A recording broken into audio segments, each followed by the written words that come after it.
So I needed to hop on before we start this conversation to give you, I don't know, just kind of a heads up. I don't know if it's a trigger warning. I don't know what it is. But this conversation, we are talking about healing from sexual trauma. This is probably the deepest conversation that I've had on this show, both from my personal perspective and talking about my own experiences, but also just in talking about how sexual trauma impacts Black and Brown women. So I want you to be aware in case you want to save this listening to this episode for another time. Um, but I know that you're going to take a lot out of it. I am excited for you to hear it. And I hope that it adds something to your own healing journey, or gives you something to be able to share with someone in your life who needs it. Welcome to Impostrix Podcast Season 4. My name is Whitney and I am your host. Thanks for joining us for this episode. I am excited to jump into it. Impostrix Podcast validates professionals of color navigating imposter experiences and racial toxicity within their careers. And this season, we are focusing exclusively on pouring into Black women. How can we take care of the Black women in our lives? If we are a Black woman, how can we pour into ourselves? How can we receive the pour from others? So this episode is going to be about that and all the episodes within this season. So sit back, get your listening ears on. Let's get into it. Welcome back to Impostrix Podcast. I'm your host, Whitney Knox Lee. We are in Season 4, and as you know, if you're a regular listener, Season 4 is all about pouring into Black women. And so the conversations that we are having are talking about how we can really center ourselves in this season, whatever that looks like for you. For me, it looks like healing. It looks like a lot of rest. It looks like shedding. It looks like healing, quiet, slowness. It looks like kind of shrinking my universe a little bit. And so I've been leaning into conversations that are really challenging me to be active in a healing process. And I think this conversation is going to do just that. So I'm excited about our guest. Her name is Leah Forney. She is a passionate advocate, a dedicated consultant, and an influential speaker specializing in sexual health and assault prevention education within marginalized communities. Okay, my intonation for all of that was off. So, specializing in sexual health and assault prevention education within marginalized communities. There we go. Um, and Leah was introduced to me on LinkedIn when I was looking for speakers. So, if you are somebody listening to this and you want to be a guest on the show, then follow me on social media or LinkedIn, because that is where I will post when I'm looking for guests. So I posted this mass call for guests, looking for awesome Black women who can talk about pouring into ourselves. And one of my connections recommended Leah, and I'm so glad that they did. We've already had great conversations, and I've already been challenged. So, Leah, welcome to the show. Thank you, Whitney. I'm so glad to be with you. Absolutely. So tell us who you are. What are your identities? So I love to say that I'm a unapologetically dope Black woman who loves the Lord and cusses a little or a lot, depending on the situation. That's Okay. that is who I am. That's who I strive to be every single day. But outside of that, I'm also a sexual assault thriver turned advocate and activist. So I pride myself on taking something so traumatic and so painful and turning it into power. So that is who I am. Thank you. So maybe now would be a good time. I bet like a bunch of your stuff has to have trigger warnings. I don't know if this needs a trigger warning because we have not pre-scripted this conversation. We are going to go where we are moved to go. But just so you know, we will be talking about healing from sexual trauma and sexual assault and the impact that that type of trauma has on Black women, in like ourselves personally, but also as a community and in our history. So that's where we're going, but we're not staying. I mean, we're not talking about we're not focusing on negativity today. Yeah. Today we're focusing on healing and what that means and why it's important and why it's a pathway for liberation and sexual liberation. Yeah. So we getting sexy basically. Um I love it. So thank you for being here, Leah. It's great to have you. Um I think the first thing that I want to ask you Mm-hmm. is about our experience as Black women, Yeah. as a demographic. Mm-hmm. Um, experience with sexual trauma. How are we experiencing this differently than perhaps other demographics in our history? Um, and I'm thinking about just like our role in society. Of course, we've talked about on this show um, the book "Rest is Resistance" and um, the author's opinion of Black women being the mules of our society, the workhorses, literally. Yeah. Um, and we know too that we are sexually exploited Mm-hmm. as exotic Yep. um, and used in that way. That is a way that I think historically Yep. we have been put to work, if you will. So I'm wondering, on just kind of a broader scale, Mm-hmm. about how our demographic experiences the sexual trauma, both present but also the Yeah. generational trauma. I mean, I think it stems all the way back to like slavery, right? And the policing of black women's bodies and like us being our slave masters seeing us as a body and not a human, right? And really like, oh, you are created and designed to make babies, like basically, right? And so we had no say so over our bodies from that point in time, right? So if we track it from just slavery days and not having a say so, having to go with whatever the slave master said because it was literally life or death, right? Like you go against the slave master, you already know what's going to happen, right? And then you tack on the fact that we were unprotected, right? So a lot of our ancestors, like their husbands or that man in their life was removed, right? So he's watching that go down. He's watching his woman be raped. He's watching his woman's body be policed. So that dichotomy all by itself is why I think when it comes to sexual trauma, we have to understand cultural and historical nuances and how it really does impact our ability as black women to one ask for help, right? But then also to accept help, right? And that's one of the things that I teach. It's like when you're working, especially with black people, those are two sets of barriers and they're very different sets of barriers. It's like, how do I get them to come into my office, right? But then once I get them in there, how do I keep them?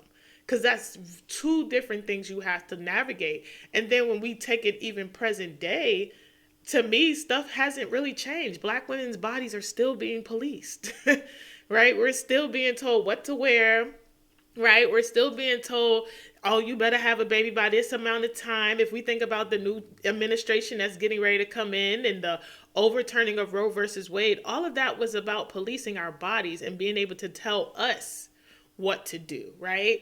And then don't be childless like myself and be a black woman.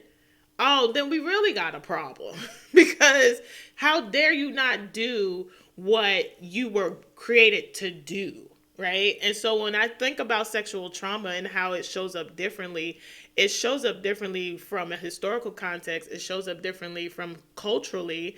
As black women, we are supposed to just take on everything, right? We take care of everybody, we show up for everybody, we manage everybody else's emotions and healing and everything, but who's helping us to manage ours? We're supposed to, do all the things, even if we're suffering, even if we're sinking, even if we can't breathe, right? And this is why, in my experience of doing this work, many of us don't start doing the work until it's 10 years, 20 years later, because we've spent from the moment that we were victimized trying to come up with all the reasons why we can't put the spotlight on ourselves. We can't heal, right? Because what's going to happen if I don't show up? and take care of the kids? What's going to happen if I'm not at my child's soccer game? What's going to happen if my whole family who's relying on me, right? If I take a moment to step back and heal, what's going to happen? And that's what goes through our minds. And so this is why it shows up so differently for us than it does any other demographic or any other ethnic group. You mentioned men.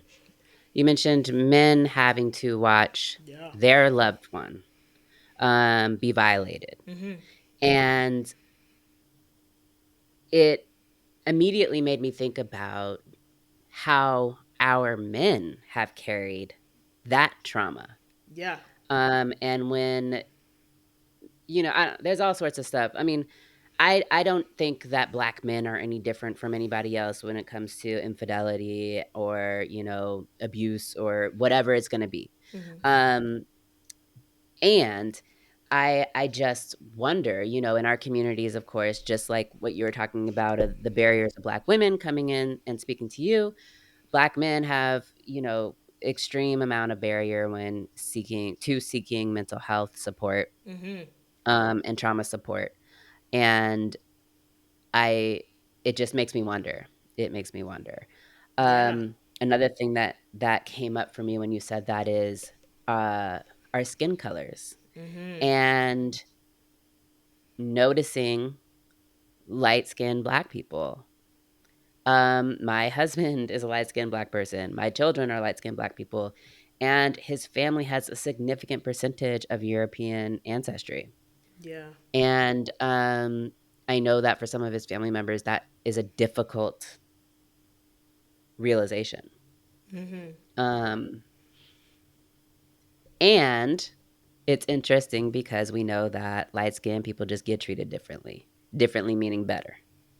Not necessarily by other black people or other people of color, but certainly by white people. The Mm-hmm. closer the proximity, Yeah. the better we're treated. Yeah. Um, so it's all just kind of an interesting, the context that is really making me think just about how sexual trauma shows up today in our relationships, Mm-hmm. and how we interact with each other, the territorialness that some individuals may feel, I don't know, kind of stuck in, Yeah. or the fear Mm-hmm. that we may feel around, my man is going to leave me, or my man is going to leave me for a white person, or vice versa. Um, so Yeah. I guess I just wanted to put words to that thought that I was having. No, I think that's really good, and it's layered, right? Sexual trauma by itself is layered, but then when you again tackle on cultural nuances, tackle on historical nuances, it's even deeper. Like I think about in my journey of healing from sexual trauma when I was in therapy, and by the way, I had an incredibly culturally sensitive white woman who was my therapist at the Rape Crisis Center.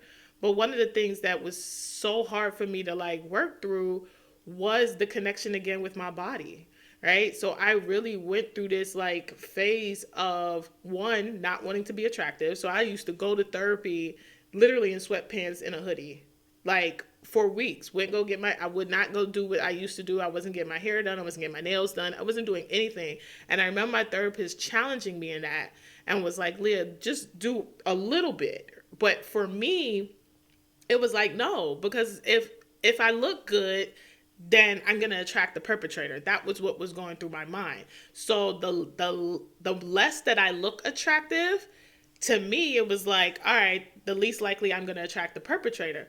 But then outside of that being the disconnection with my body, then I became hypersexual. So I found myself in this cycle of like having casual sexual encounters, right? Because I just thought that's what I was supposed to do. And I remember my therapist telling me, she said, when it comes to sexual trauma, one or two things are going to happen.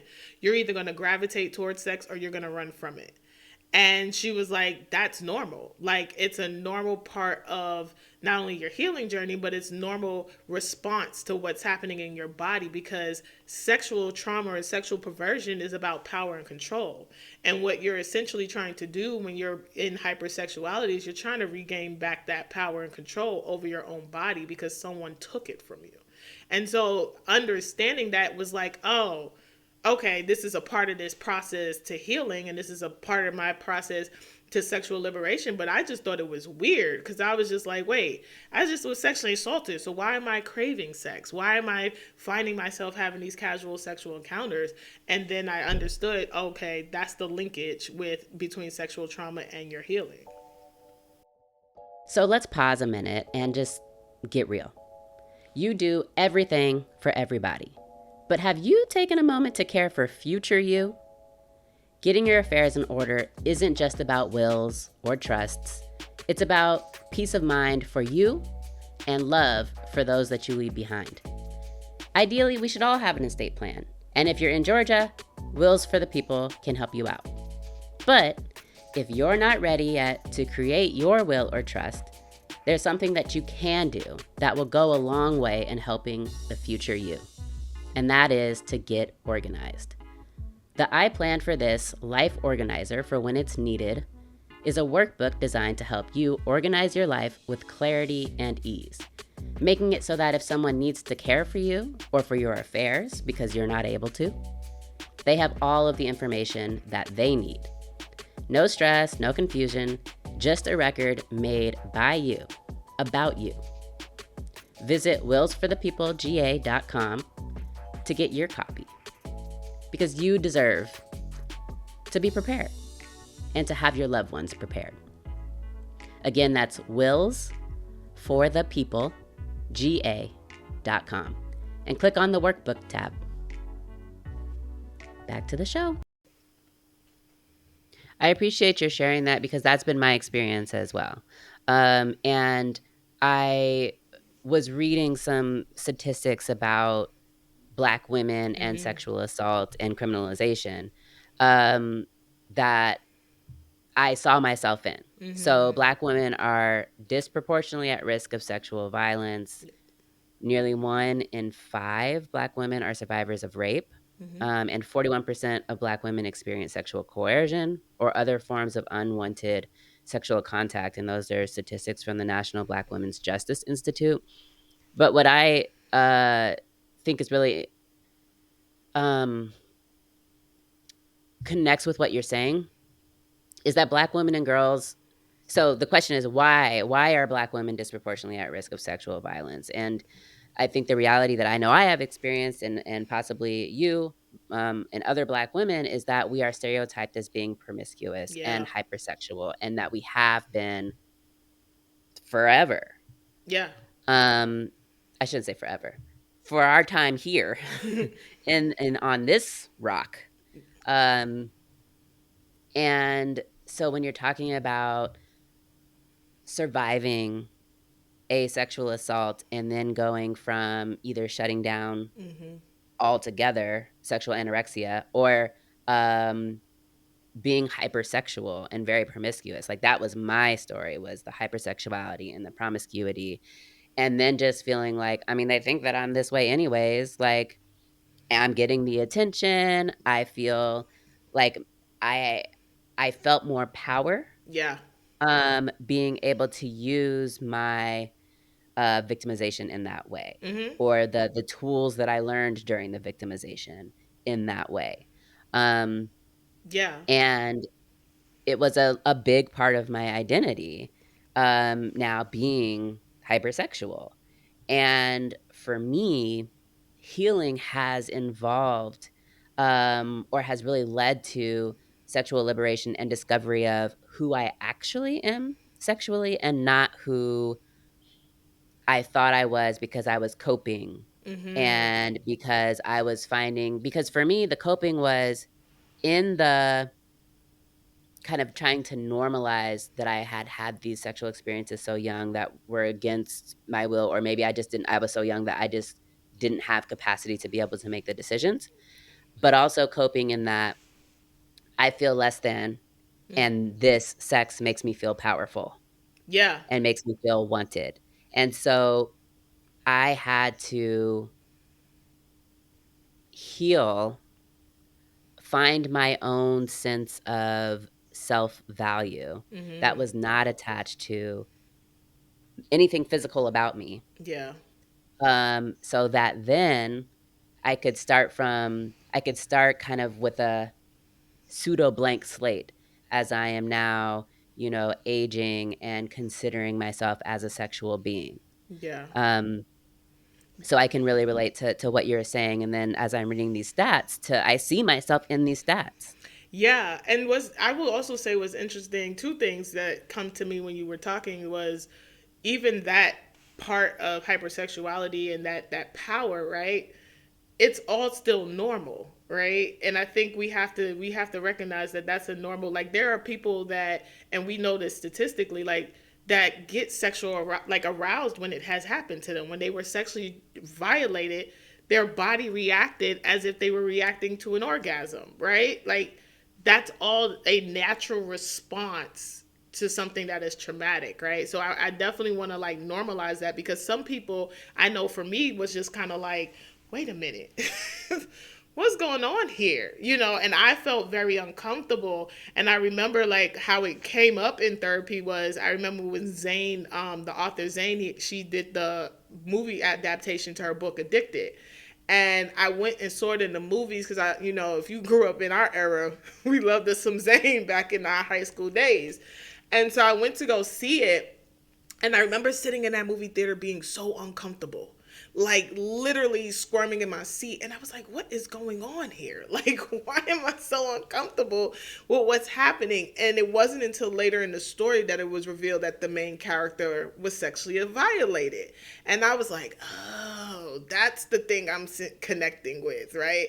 Why she went on this kind of path of hypersexuality, because it was a power thing for her. It was like, I feel empowered even in this way that's probably not really healthy, right? And it's probably seen from a societal standpoint of like that's just not normal, but it's empowering because again, sexual perversion, sexual trauma is rooted in power control dynamics. And so what we're trying to do as survivors is regain our power and control. So that was like one of the things that really stood out to me. But then also when you talk about sexual liberation and healing from it, I think what was helpful for me is really getting to a place of like, what does healthy sexuality look like for me? Right? What does it look like for me to have a healthy sex life? What are the do's and don'ts almost of the bedroom, right? Because for some Yes. people, they're down for everything. For Leah Right. Michelle, Yeah. I ain't down for everything, right? But that also took me to have to explore, right? Because the thing about sexual trauma and what I've realized is the trauma is never going to go anywhere, right? There's always going to be something that could possibly trigger it. But you want to get to a place where you can have a healthy sex life, you can have healthy relationships without the trauma being at the forefront. It's like when I was in grad school getting my master's in marriage and family therapy, my professor used to always say trauma is like the ringing of a bell. Like the bell don't never stop ringing, but you can get to a place where the ringing of the bell no longer bothers you. It's like, oh, I already know this bell is here. And that's why I think going back to that first question about why it shows up so differently for us is because we're having to unpack the trauma, and then we're also having to unpack sexual liberation and what does healthy sexuality look like, and what are my own boundaries, right? Because I got to have them. I got to know what's a safe space for me, right, to be able to enjoy sex. And then I also got to be able to communicate those same safe spaces to my partner as well. Mm, yeah. And societally, I feel like we have to stay right in the middle because even when you talked earlier about the policing of our bodies and don't have no children and be a black woman, like that's a problem. But we also got the welfare queen stereotype. Like don't have too Mm-hmm. many children because that's a problem too. And I feel like it's the same with our sexuality. Like Yep. we it's finding, and of course, like the point is not to listen to society, right? But not all of us are there.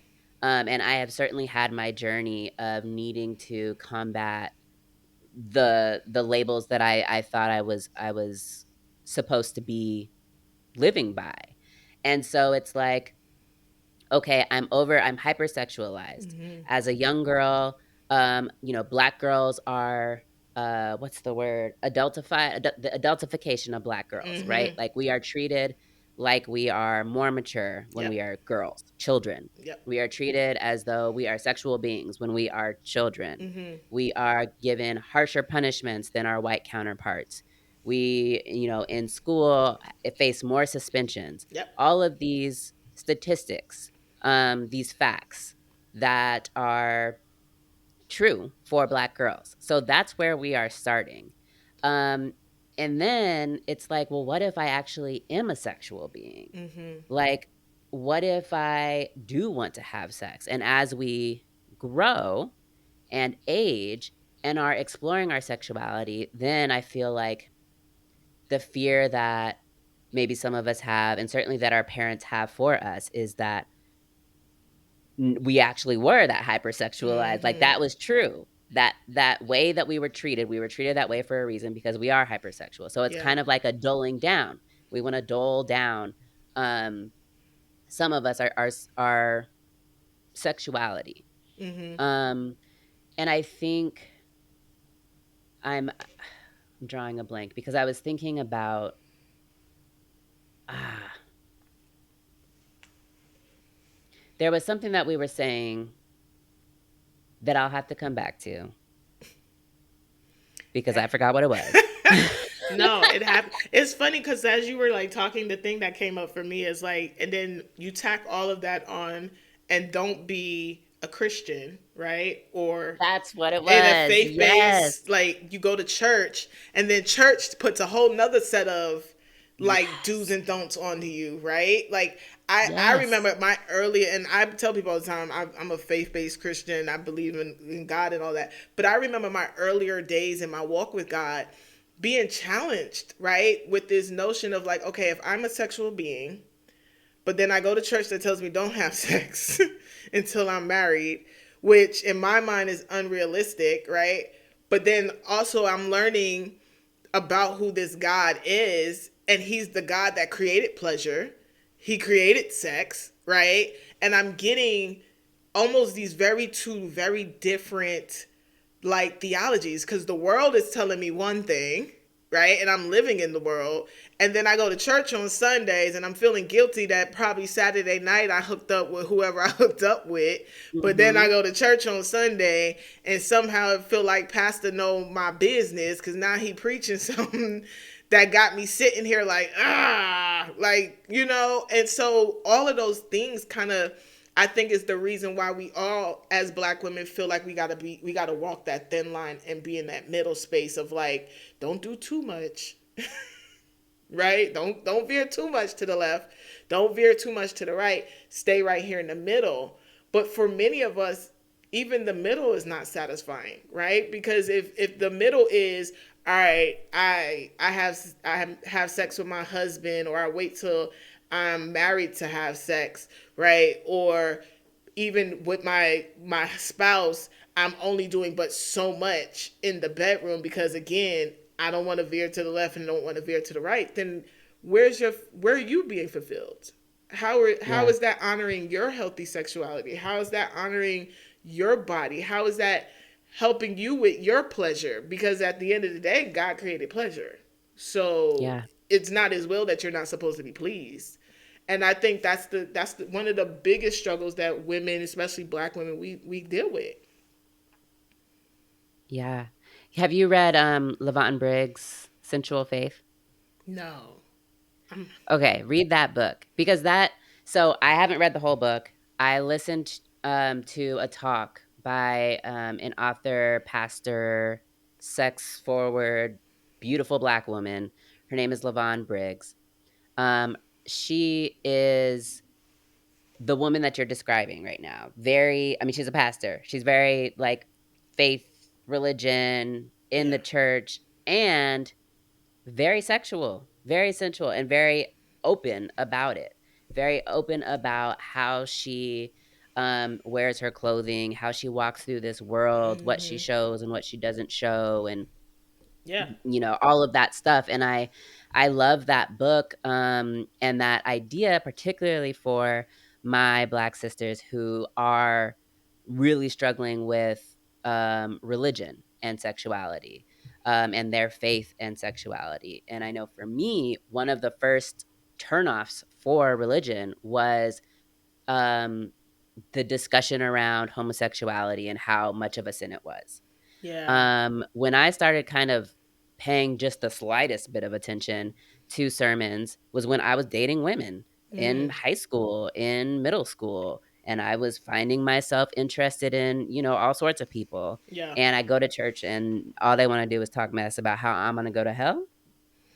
And so, um, for me, that was just that drew me away. I didn't feel guilt, I felt anger.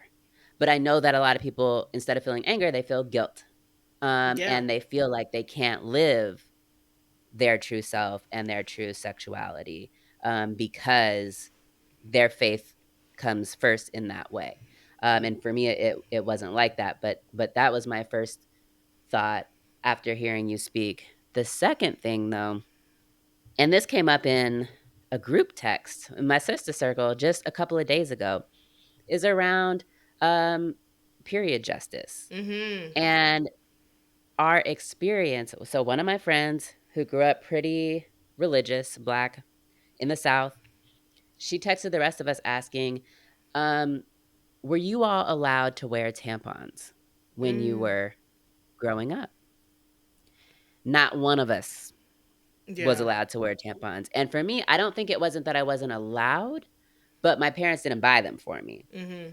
Like, they're only going to buy pads. And so we talked about why this was.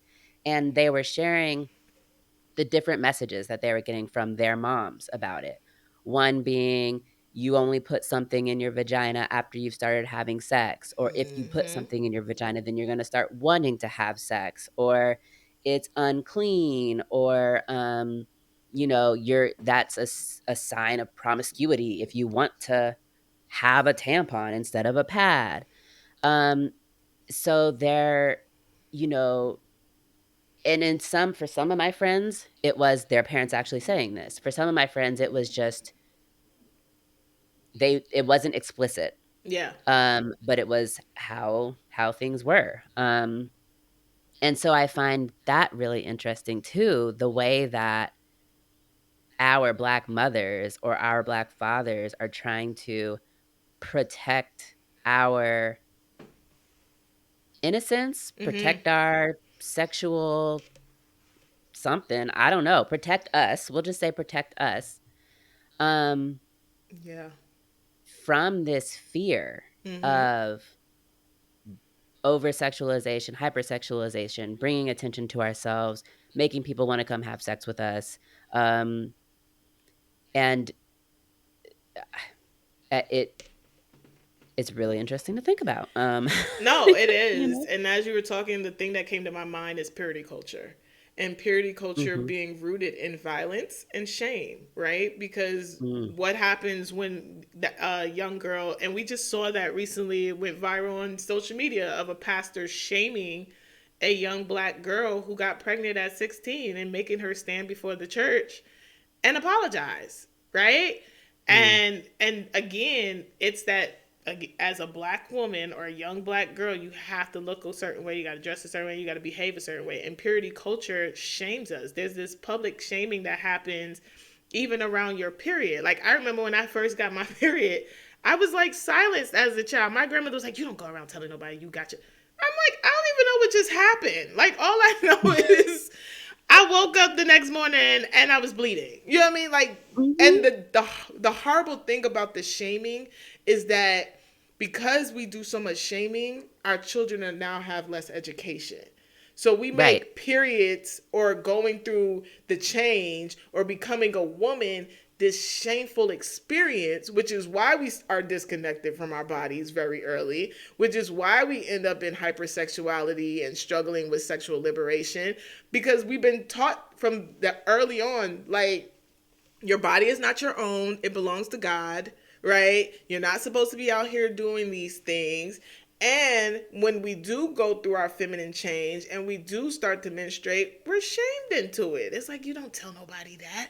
You don't, you, and it's like, but the sad part and the flip side of that, young men are not getting that conversation, right? Mm-mm. I had that conversation with a friend of mine. We were talking about the biggest disconnect between black men and black women, and how, you know, black men seem to be more behind the eight ball than black women. I said, yeah, because black women, our programming is go to school, get an education, stay away from them boys, don't come back home pregnant.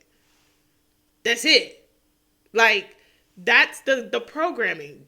Young black men, y'all are the ones that mom and them are lenient on, right? Like, I had an older brother. My older brother didn't get no don't get nobody pregnant talks. He didn't get any of those things. And his life turned out he's sitting in federal prison right now, right? Because he went down a different path. But think about how those conversations are more structured to us to basically stay in line, right? Going back to what we talked about with slavery, it's the same concept. You better stay in line. You're supposed to go to school, Mm-hmm. get that education. Don't you look at no boy. Don't get no little boy. Whereas we not telling our sons, don't go get no little girl pregnant. You know, Mm-hmm. we're not telling our sons, you need to become a good father or husband. We're not even preparing our sons for that. I was telling my friend, I said, for me, black men are the only group of men who can go and be like, oh, I'm going to take a gap year from school. What the hell is a gap year? You know, like, I'm going to take this time off and figure it out. When I was going to school, it was like, oh, you graduate from high school, take it behind the college. Now, what you do after college, that's on you. But we get different messaging than our young black men. And because Yeah. of that, our messaging is rooted in shame. It's rooted in, you, again, don't go too far to the left, don't go far to the right. And so, to your point of like homosexuality and all of that, that's why the church preaches what it preaches, because in its mind, we better walk a straight path. And if we ain't walking the straight path and anything that they deem that's not normal, oh, you better be ready to be shamed for it. Right. And all of this is from the what is it? The masculine perspective. Yeah. This is all about keeping women, and Mm-hmm. yes, black women, in line. Yep. Yeah. So I want to switch gears a little bit and talk about healing from sexual trauma. Mm-hmm. Um, and I know this is lifelong. Mm-hmm. I know that sometimes some days are better than others, and um, some people it's not a big deal. Other people, it's a huge deal in their life. When you and I were doing our pre-interview conversation, we talked about this idea of redefining justice Mm-hmm. as part of the healing journey. So Yeah. for those of us, the 1 in 5 of us who have experienced this type of violation, this type of sexual trauma, um, and maybe we have ideas from our legal system about what justice would look like. And maybe it has felt like justice and maybe it has not. I'll share from my personal experience that my perpetrators did go through a legal Mm-hmm. process. They were found guilty of multiple counts of all sorts of stuff against children, and they did go to prison. Yeah. One fled the country. And did I feel like there was justice? No, because I was 12 years old and didn't want anybody to have to go to prison. Like that was not justice. Maybe it was justice for my parents. Yeah. And I can, as an adult now, I can see how that is an appropriate punishment, perhaps. Um, but, and what is my idea of justice? And so I like to hear I'd like to hear what your thoughts are on all this. Yeah, so redefining justice is something I started talking about because what I found as I would go to various organizations and colleges and universities and connect with other survivors, they needed closure, right? They Mm, needed to get to a place where it's like, okay, I want to at least acknowledge what happened to me. And they would always say, but I never told anybody, Leah. I never reported it to the police. And I would always say, okay, so what does justice look like for you? Right? Because society wants us to believe that the only path to justice is you got to call the police. Well, Mm-hmm. if we're talking about black and brown people, none of us are calling the police, right? And again, if we look at it from a cultural nuance standpoint, as black people, we have this protective nature about ourselves, right?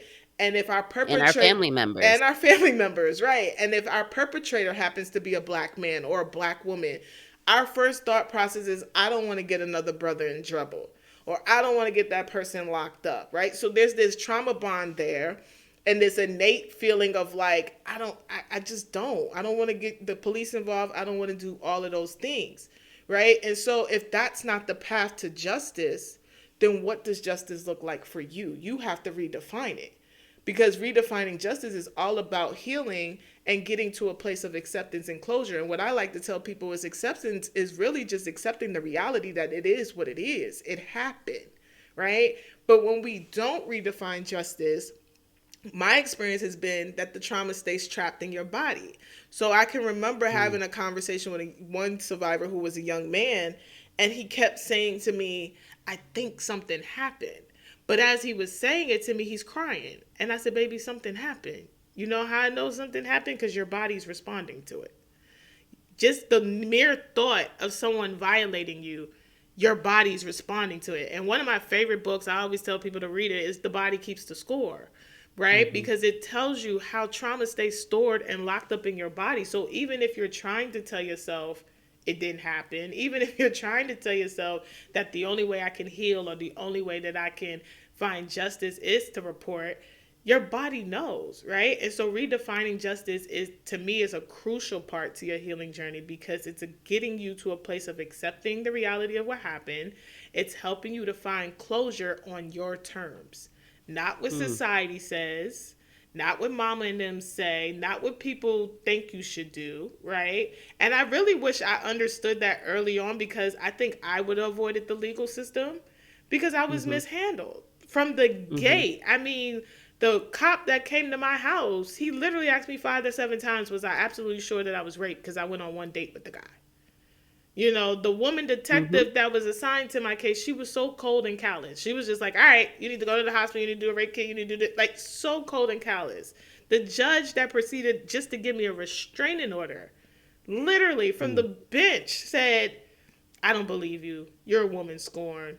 Got off his bench and went about his business. Wow. So I think redefining justice is so going to be key for so many survivors, because justice is not, just like healing is not one, doesn't look one way, and it's not linear, neither is justice. And you get to define, what does that look like on your terms? What is going to ultimately bring you closure, bring you peace, help you to accept what has happened, and then set you free? That's what it's all about. Mm. I You had asked me, as we were preparing for this conversation, you suggested that I do some reflection on what justice meant for me Mm-hmm. with my specific situation. Um, and so I did. I spent some time reflecting. I spent some time journaling. Everybody knows by now that I hate journaling, but I did. I even spent some time talking to my therapist about it, um, because I had not ever really put words Mm-hmm. to how unsatisfied I was with the justice Yeah. that became of my situation.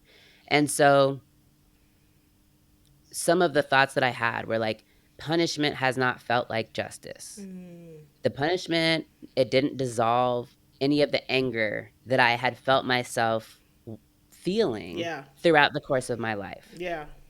I was never any less angry that this had happened to me, and now I'm hypersexual, and now I'm in all these situations, and now I have to cope, and now I'm drinking alcohol, and now like the fact that these people are sitting in prison didn't affect that I was now doing all of these things. Mm-hmm. Um, but also, you were just talking about, the investigating officers, the judges, and all that stuff. Like the punishment never made The process that I then had to go through with medical examinations, rape kits, observation rooms, it never made any of that feel any more soft. Mm-hmm. It felt like a jail cell. It felt like I mean, similar to you, it felt like I was the one being scrutinized. Yeah. Like I was the one that had messed up, Mm-hmm. even though I was 12.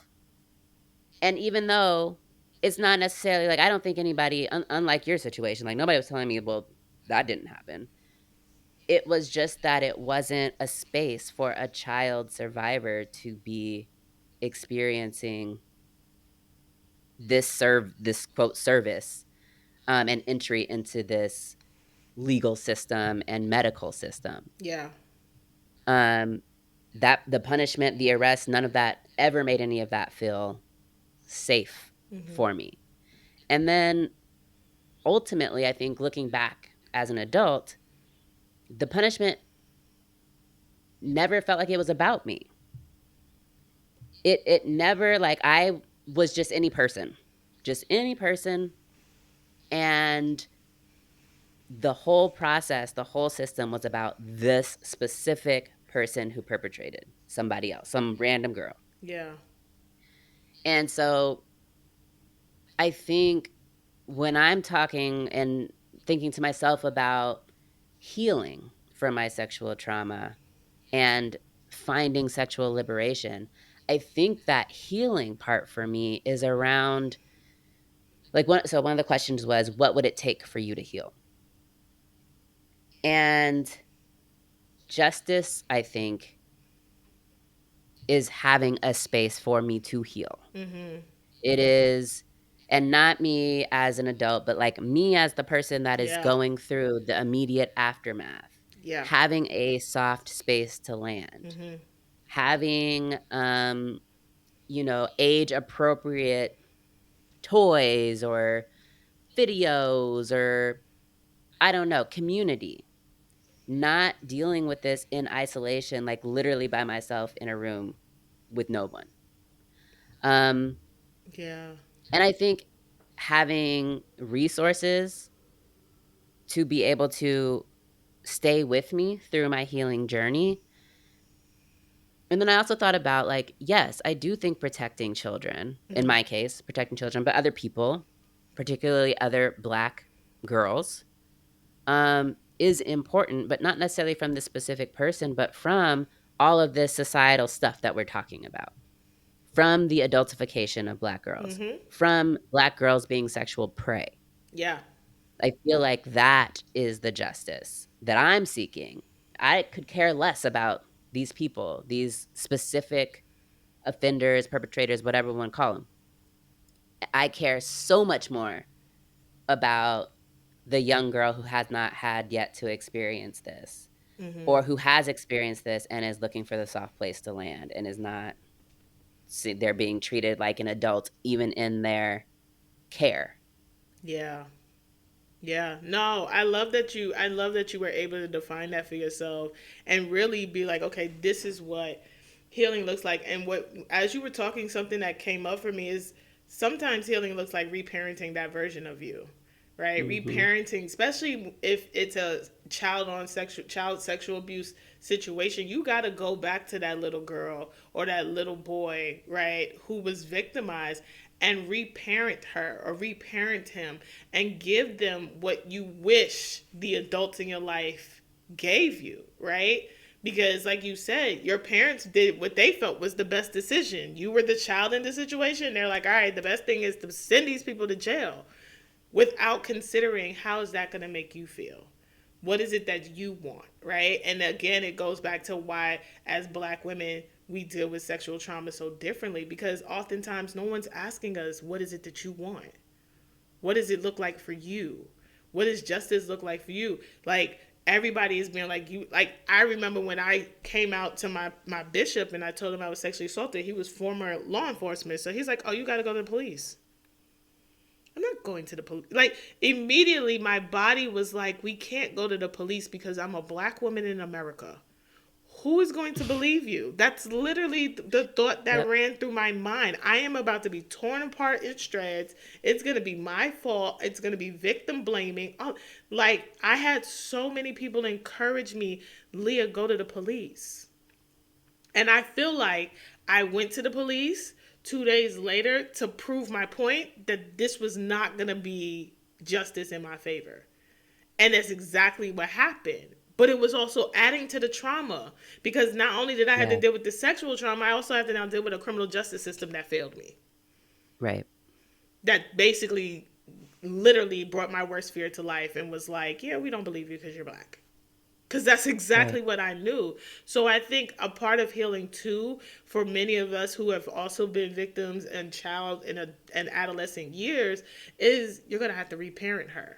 You're gonna have to reparent Mm. him. You're gonna have to give that version of you, that child version of you, what you was wishing that the adults in your life gave you. And you're going to have to learn to give Mm. it voice. You know, one of the things my therapist has helped me to do is do that inner child work and really give it voice. Like, what does little girl Whitney want to say about what happened at that time? Right? Like, Mm. how was she feeling? Right? Because when you can do that, you can begin to really redefine the justice. You can move through your healing journey because now it's not stuck in your body. That reparenting really allows you to unlock what's stuck in your body. Yeah. I'm thinking about another realization that I recently had with my therapist. So far this season has been a lot about me talking about my therapy sessions because as I am, my guests are having me do all these things and it's bringing up stuff. Like Yeah. I'm trying to walk the walk, I'm actively healing, Yeah. and I got to talk to my therapist about it, right? Okay, so she I am doing EMDR, which Love it. I'm not gonna explain what that is because I can't explain. All I know is that I'm closing my eyes and visioning stuff, Yeah. and thinking about stuff, and I don't know. Anyways, so one of the things was, like, finding my safe place, really, Mhm. Mhm. and imagining what my safe place was. Yeah. And I thought of the softest thing that I own, which is a blanket, Mm. and, it's currently on a bed in my office. And I love sitting on top of that blanket and just feeling it, Mhm. like, just feeling it.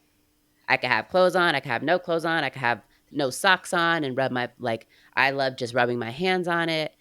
And in that session of EMDR, as we were talking about, like, why did that come up for me as my safe place?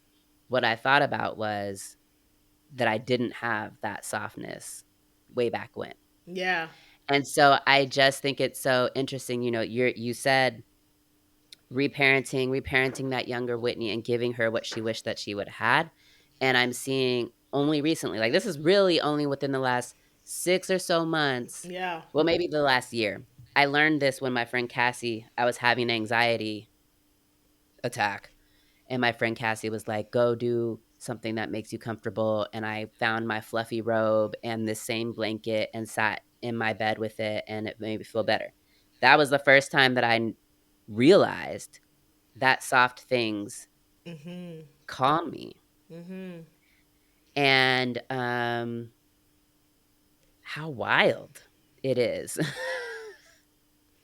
Yeah. How wild it is to do that kind of work and have that kind of realization and now have that kind of tool Yeah. to be able to bring myself back to myself when I need it. Yeah, it's. I love. First of all, I love EMDR. I highly recommend it, especially when you have trauma. I've gone through it myself. It's incredible. But to the point of like what you're saying, like that's what it's about. Because again, sexual trauma it disconnects you from your body. It's almost like I always like to say it's like you kind of have a split you, right? It's the version of you that's trauma based and it's the authentic you, and like you have to kind of figure out how to bring yourself back together. You know, I told my therapist the other day, I was like, I feel like as I'm continuing to reparent Leah, I'm tapping into this like 90s 2000 nostalgia version of Leah who like all of a sudden is back in love with like video games and things like that. Mm, yeah. And it's bringing up this playful me, Yeah. right? That has always existed, but because of trauma, it's kind of gotten distorted. And so I think that's the beauty of a healing journey, because it almost brings you back to who you really are. And that's where we want to get to. We want to get to the place where in our healing journey we're now our authentic selves and not the versions of us that keep showing up because of trauma. Wow. We could go so many places, but I am going to wrap us up. And I want to ask you, so we've talked about, of course, reparenting ourselves. We've talked about healing from sexual trauma as a pathway to finding sexual liberation. Yeah. That pleasure is our birthright. It is God-given. If we are religious people, it is God-given. And I think this reframing is helpful. I hope it's helpful for people that are listening. And I'm wondering, when we're talking about pouring into Black women and pouring into ourselves if we are Black women, pouring into the Black women that we love, also, what do you want people to take from this conversation? Yeah, I think the biggest thing I would say is, and this is something me and my friends say all the time, that everything, every relationship, everything about us starts with you, right? So if you don't have a great or healthy version or healthy outlook on how you are, it's going to affect every piece of your life, your relationships, your friendships, everything. So what I would tell anybody that is on a healing journey, thinking about a healing journey, like, really pour into you, get to know you, sit in the uncomfortableness of you, right? Because if you're a person like me who struggled with emotions for a very long time, like, it's going to be a daily practicing of like, all right, let me sit here. Let me not run. Let me not, because I tell people all the time, I'm a runner and a track star. I get uncomfortable. I'm like, I'm out. Right. But my healing journey has really given me the tools to be like, all right, let me sit here. Because here's the thing I've learned too. When our emotions show up, when that trauma shows up, it's all showing up with a message. So one of my best friends, shout out to my girl Melissa, she used to say, look at your emotions as friends coming to a dinner party. You don't leave them on the porch when they come knocking at the door, right? That's rude. That'll make you a good host, right? You invite them in, right? And the same with your emotions. When they show up, don't leave them not on the porch. Invite them in, because sadness is coming to tell you something. Yeah. Happiness is coming to tell you something. Anger is coming to tell you something. They're all coming to tell you something. And then the last thing I would say is that there's nothing wrong with you. Trauma has a crazy way of distorting how you see yourself. And it will have you picking you apart. The reality is there's nothing wrong with you. There were things that happened to you that distorted the way that you see yourself. But the beauty of healing and redefining justice is that you now get to change the way you see yourself. You get to go from those rose-colored glasses to now some clean lenses, and you can really see you for you. Yeah. Yeah. Wow. Thank you so much for this conversation, Leah. Share with us where we can find you. Yeah, I'm on all the social medias as Leah M. Forney. I hope they don't ban TikTok though. But I'm on all the platforms, Leah M. Forney. I always tell people, check out my website, leahmforney.com. And then I also have my own show. It's called Hey Queen Thrive, which is on all the podcast platforms too. Awesome. So check out Hey Queen Thrive. Yeah. Thank you so much, Leah, for joining us. Thank you for having me, Whitney. Thank you so much for listening to this episode of Impostrix Podcast. I hope that you got what you needed. If you're ready for more, feel free to go through the other 3 seasons worth of amazing episodes that we've put together for you. I want to hear from you. I want to know how you related to this episode. So if you're listening on Spotify, feel free to answer the question or send a text. You can do that through your Spotify app. If you're listening elsewhere, make sure that you follow me on Instagram at Impostrix Podcast. And if you like to text, go ahead, go to the show notes, look for the link for the WhatsApp community, because we just got it started this season for season 4, and I love to chat. So hit me up. Also, thank you to Chris at Digital REM for editing this episode. Until next time, be validated.